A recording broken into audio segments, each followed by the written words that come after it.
26 जनवरी की आप सभी को हार्दिक शुभकामनाएं। मैं आप सभी के सामने आज इस अवसर पर एक ऐसे व्यक्ति के बारे में बताना चाहता हूं जो साहस, उत्साह और क्रांति के लिए बहुत प्रसिद्ध रहे थे, जो भारत में कम रहे लेकिन भारत के बाहर भी उन्होंने काफ़ी राष्ट्रीय क्रांति को सफल बनाया था। वो व्यक्ति है नेताजी सुभाष चंद्र बोस, जिनका जन्म 23 जनवरी 1897 में हुआ था, कटक में हुआ था।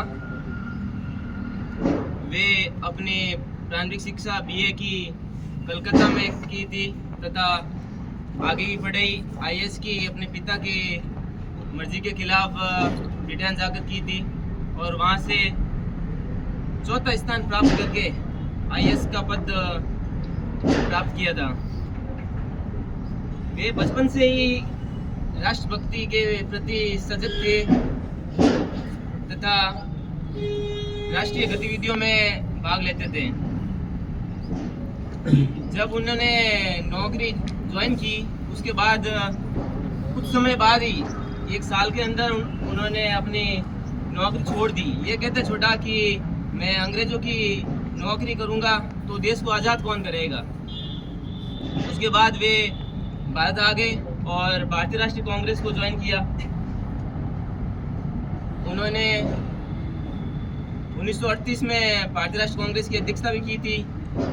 1939 में महात्मा गांधी जी और नेताजी सुभाष चंद्र के बीच कुछ मतभेद हो गए थे। नेताजी क्रांतिकारी विचारधाराओं के थे और गांधी जी आदर्शवाद और नैतिकता के सिद्धांतों पर चलने वाले थे। तो उस समय राष्ट्रीय कांग्रेस की प्रथम बार उस समय चुनाव हुए थे और नेताजी ने 201 वोटों से चुनाव जीता था। उसके बाद नेताजी ने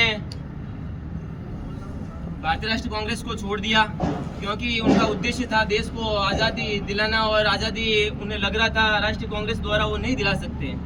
उन्हें क्रांति करनी पड़ेगी और क्रांति सशस्त्र करनी पड़ेगी। और उस समय विश्व में दूसरा महायुद्ध चल रहा था, तो उन्होंने इस दूसरे विश्व युद्ध को एक सकारात्मक पहल समझी। कहा कि यदि दूसरे सारे देश मिलकर भारत को आज़ाद कराएं, कोशिश करें तो भारत आज़ाद हो सकता है। तो उन्होंने जापान, जर्मनी, रूस वगैरह देश के विश्व के कई देशों में जाकर सहयोग मांगा भारत के लिए और एक सेना गठित की थी।